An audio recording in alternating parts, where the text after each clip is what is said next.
Welcome to another episode of The Brand Called You, a podcast and podcast show that brings you leadership lessons, knowledge, experience, and wisdom from thousands of successful individuals from around the world. I'm your host, Ashutosh Garg, and today I'm delighted to welcome a very senior and accomplished professional from London, UK, Mr. Pratik Dattani. Pratik, welcome to the show. Thank you so much for having me. Pratik is the managing director of EPG, which is a boutique economic consulting firm. He's the former UK director of the Federation of Indian Chambers of Commerce and Industry, which is FICCI. He's a board member of think tank Bridge India, and he's on the Global Council of STIR, S-T-I-R Education. So Pratik, before we talk about EPG, tell me about your own journey in brief. It's a journey, I think, full of serendipity and accident. So when I went to university here, everybody around me was going into investment banking. I tried to work at Goldman Sachs, realized that the starting salary at Goldman Sachs at the time was the same as the starting salary in consulting at Deloitte. And no one told me that actually starting salaries don't matter one bit in banking, it's the bonuses. So I decided to go into consulting at Deloitte, and then 1 year later realized that everybody from my peer group that went to Goldman was suddenly earning 4 times as much as I was. But I ended up then staying in consulting. The part of banking I'd wanted to go into was credit risk. And in a way, I'm glad I didn't, because 2 years after I graduated was the credit crunch. And I think everyone in credit risk was probably going to get sacked in London. I worked in public policy in Abu Dhabi, in the UK, a little bit in the Bahamas, and then worked in litigation for a few years. And then I think I just got bored of working for other people. So about 9 years ago, decided that I should set up my own business, and then just see what happens. Amazing. And that's when EPG was born. So tell me a little bit about EPG and what do you do here? So EPG stands for Economic Policy Group. Initially, when we started, the aim was to do economic and market research for state governments and government bodies. And we were very lucky that the first 2 clients we ever had, one was a UN body, and the second was FICCI, as one of India's leading chambers of commerce. So we started doing a lot of government and quasi-government work. But over time, that's morphed into doing a lot more market entry work. So helping companies from the UK, from Germany, some from the US with their market entry into India and East Africa as well. So we set up an office in Bangalore, and then we set up an office in Kampala in Uganda. And alongside that, we run some large global communications campaigns for clients. And often the market entry and the comms work kind of go hand in hand. And the kind of clients we've worked with have been almost entirely on the B2B side. Some very technical chemicals, engineering, manufacturing type of companies. But each one, I think, intellectually has been very challenging for me. I think that's why I don't regret what I did 9 years ago and leave a corporate career. Very interesting. And any specific reason why you decided to focus on market entry advisory and economic analysis alone? I think partly it was just out of interest. So I think when I started, I can't honestly say I knew anything about market entry. In fact, when we first started working with FICCI was our second client. In the interview that I had quite actually said, look, I have no idea what FICCI and CII do. I've read the Wikipedia page. It sounds really interesting. I don't know what public diplomacy and business diplomacy actually mean. And I think that honesty clearly went down well. And then through that, I think I built up more of appreciation for the intersection between communications, policy and government affairs, and then more private sector kind of strategy consulting and implementation of some of those policies. I think 20 or 30 years ago, PR, government affairs, and then this kind of consulting all sat in their very different spheres. Different people did them in different offices, and they didn't really combine. Now, I think partly because of the internet and partly because the modern professional needs to be multidisciplinary, all these things kind of combine. So you'll have law firms who also do consulting work. You'll have a McKinsey that also sells subscriptions to technology products. And then you'll also have government affairs specialists who also do large events. Right. So I think that intersection of doing lots of different things, I think that really attracted me. Amazing. So let me now move and ask you a different question. How do you see the current global economic trends influencing market entry strategies? And, given there are two sets of wars going on between in Ukraine and in Israel, you've got all kinds of challenges in the world's second largest economy and so on and so forth. Yeah, I think it's a really fascinating time to make bets on macroeconomics today. There are far more downside risks, I think, in lots of parts of the world. If I just think about the UK, economic growth 1 year ago was supposed to be negative. In the latest autumn statement the Chancellor gave, economic growth was just above zero. But actually, that was almost entirely driven by migration. So Britain had several hundreds of thousands more people coming into the UK in the last year, who are young professionals who add to the economy than Britain had expected a year ago. Now, without those migrants, economic policy would be very different in the UK. At the same time, Britain has taken in refugees from Afghanistan. A lot of people from Hong Kong have come over because of issues with China, and then Ukraine, of course. So even the makeup of Britain and how Britain does its economic policy and its macro policy has changed dramatically over the last year. That's been the case with the US. That's been the case elsewhere. One of the big challenges, I think, is because of the Ukraine war, because of an oil price shock over the last couple of years, is the impact of inflation on ordinary people. So if you live in London and you're a banker, it doesn't impact you at all, frankly speaking. But inflation is a tax on the poor, because spending £10 a week more on groceries for somebody who's less affluent is a big deal. And that really means that the way that companies sell products, the way companies have pricing strategies, the way companies look at how to enter new markets has to be different. One of the big discussion points I often have with clients is clients will say to us, we'd like to develop a market entry strategy for India because it's 1.5 billion people. That's a huge market. Right. And one of my first questions is always, well, out of that 1.5 billion, do you know how many people can afford to buy a Starbucks cappuccino at 400 rupees once a week? There's not that many people. So that is a different market. You're not aiming at 1.5 billion people. You're aiming at a much smaller sliver of those people. So I think thinking about economic policy and splitting economies and people into different segments, I think has become more important today than it was maybe in the 90s when we had what the Bank of England Governor Mervyn King called a nice economy, which is non-inflationary, consistently expansionary. Well said.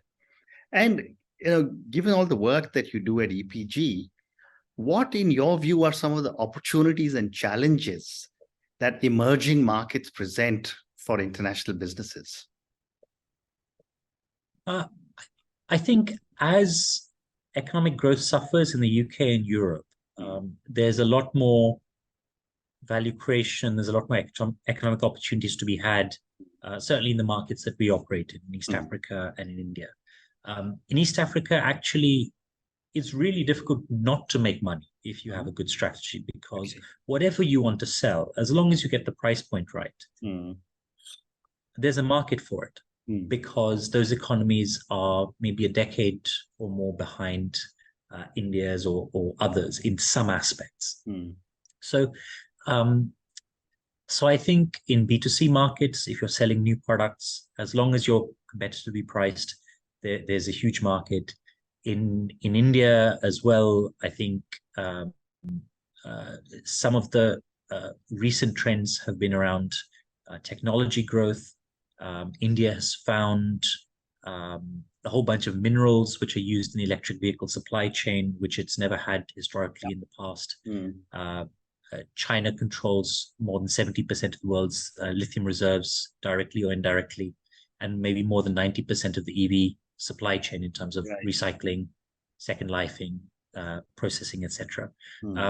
So in some of those areas, if India can genuinely carve out a space for itself, there are some massive opportunities, not just for Indian companies, but foreign companies choosing to come into the market. Very interesting.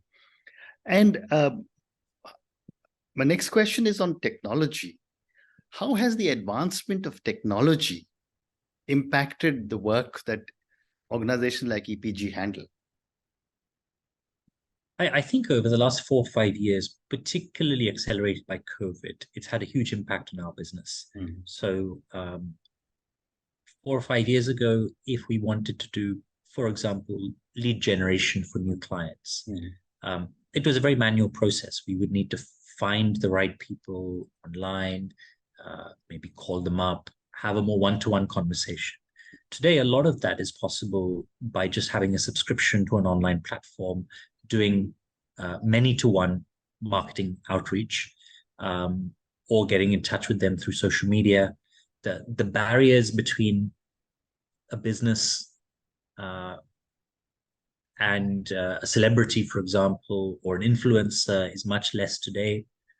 We run one of the largest South Asian award shows in London, and we find constantly that people are reaching out to us through Instagram. And just 5 or 6 years ago, without that social media in place, Instagram and TikTok, it was very difficult for some of those celebrities or those influencers to reach out to us, because they may not have known how to. If they send an email to contact@EPG, it maybe just gets drowned somewhere. Whereas there's a much more personal relationship. So I think the transaction costs in two sets of people talking to each other have reduced. The friction is reduced. And Pratik, you mentioned that you work in India and in East Africa. Now, like East Africa has got several countries, India has got so many different states. How do you help clients navigate the complex regulatory environments in different countries or different states? Yeah, so that's a great question. So I think a lot of the time, the kind of work we're doing is either helping finding joint venture partners or developing a business development strategy for the country, or in some instances, speaking to state governments around incentive mechanisms. And there, I think some states are better than others. So, for example, in the last couple of years, we've had at least 2 examples where our clients have had a new kind of technology, which they want to bring into a state and open up a manufacturing facility in conjunction with an Indian partner. But the last generation of that technology, which was maybe a decade ago, has incentives from the state government. But the way those incentives are worded, because a decade ago you couldn't imagine what would happen today, those incentives don't apply to the new technology, which prima facie is a perverse kind of incentive. But I think we found, particularly in some of the larger states in Karnataka, Telangana, and elsewhere, if you sit and speak to officials, they are very receptive. If innovation is coming in from outside, IP is coming in from outside, there's scope for new jobs being created. It takes time. India is not unique in that. In Africa, in South America, and many other parts of the world, it takes a very long time. In China too, it can take a very long time to change guidelines or change policies like that, regulatory getting through regulatory issues.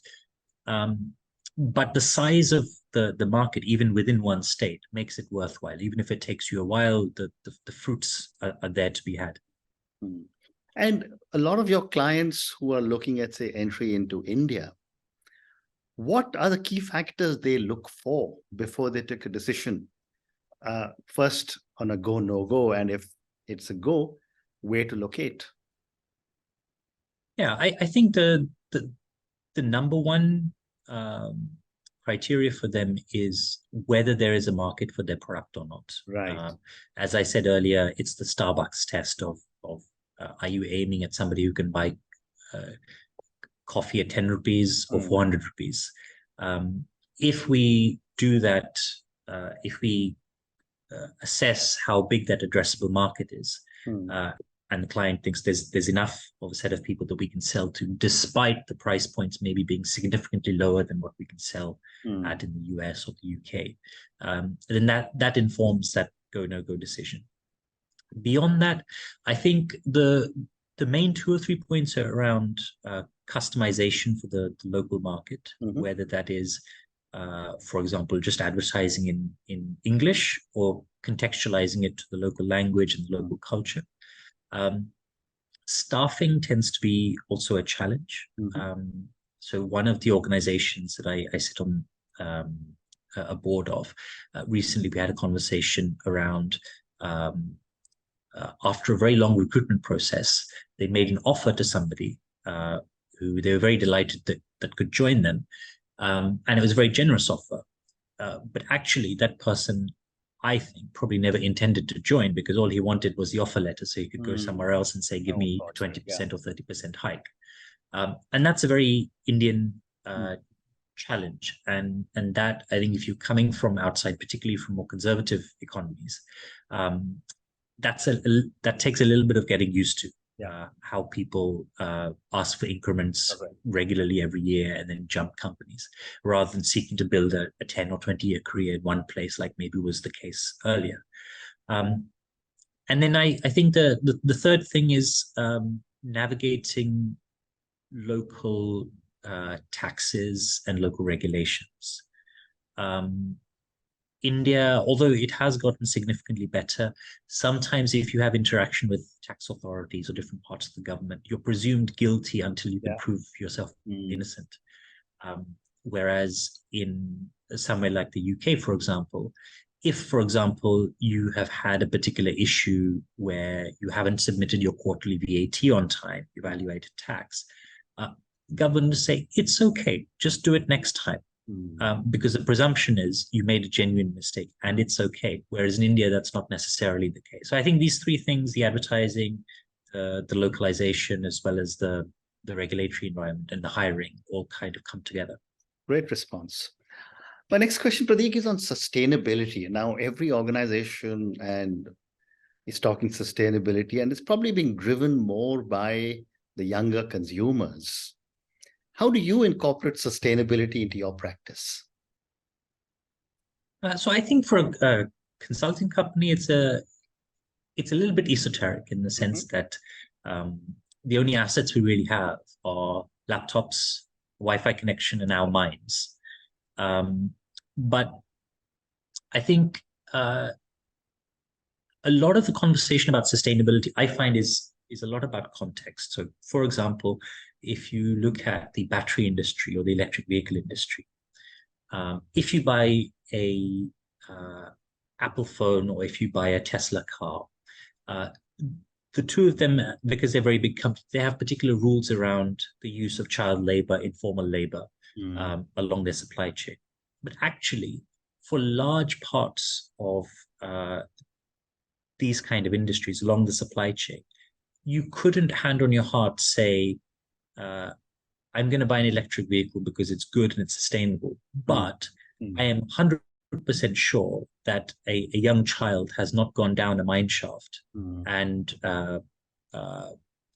got cobalt or nickel or manganese or lithium for somewhere along my supply chain. Equally, in the clothes industry, recently Primark, one of the big retailers here, won an award for sustainability of its fashion just a few weeks ago. But if you ask most people in the sustainable fashion industry here, the reason why Primark can make clothes so cheap, or other fast fashion like Zara or elsewhere can make clothes so cheap, is because while they may say a small percentage of what they sell is sustainable, a large part of it has wider challenges around using labor, around the excessive use of water or fertilizers, etc. So I think sustainability is often, I think, about PR and presenting an image. But the reality around how to be truly sustainable is very much based on the context and based on the counterfactual. So if you didn't have a factory where 500 people were employed at a low wage, what is the counterfactual? If the counterfactual is those 500 people don't have any jobs at all, then the argument for sustainability looks very different to if the counterfactual was, well, if they all were paid 20% more, consumers in London and New York would be happy to pay 20% more also for the same product. Interesting. So time for one more question for you. And this question is, for a lot of young viewers and listeners across the whole world, a lot of them are startup entrepreneurs, a lot of them are corporate leaders. What advice would you give to aspiring entrepreneurs looking to venture into international markets? I think the number one thing I would say is don't be afraid to fail. And slightly tongue-in-cheek, I would say, if you're using other people's money, so if you're using VC money, don't be afraid to fail big. Okay. If you're using your own money, then don't be afraid to fail small and then grow in increments. Secondly, I would say, when you're starting a career, particularly if you're going from a corporate environment into a startup environment, the way that you interact with people, the challenges that you face are very, very different. So at the beginning, just say yes to everybody, say yes to everything, pursue every avenue, because you don't know where those connections will lead you. Often you want to grow your network, you want to meet as many people as possible. So just say yes to serendipity. And then the third thing I would say is, if things don't go well, sometimes I think startup founders are because they're really passionate about a particular idea, they can't see actually this is not going anywhere. So have a timeline in your mind that if it doesn't work, then I will stop and do something else. If you're not able to pivot and increase revenues in some other way, I think knowing what that end game is as important as knowing where you're starting from. Amazing. And on that note, Pratik, and your three wonderful lessons, which is don't be afraid to fail. And I loved your second part. If it's VC money, fail big. Say yes to every opportunity is your point number 2. And the third one you said was pivot. If things are not going well, pivot and know your end game. Thank you so much for speaking to me about so many different aspects of EPG, about international business, about entry strategy into India and East Africa. And I learned many, many new things from you today. Thank you again and good luck. Wonderful. Thank you, Ashutosh. Great to speak to you. Thank you. Thank you for listening to the Brand Called You videocast and podcast, a platform that brings you knowledge, experience, and wisdom of hundreds of successful individuals from around the world. Do visit our website www.tbcy.in to watch and listen to the stories of many more individuals. You can also follow us on YouTube, Facebook, Instagram, and Twitter. Just search for the Brand Called You.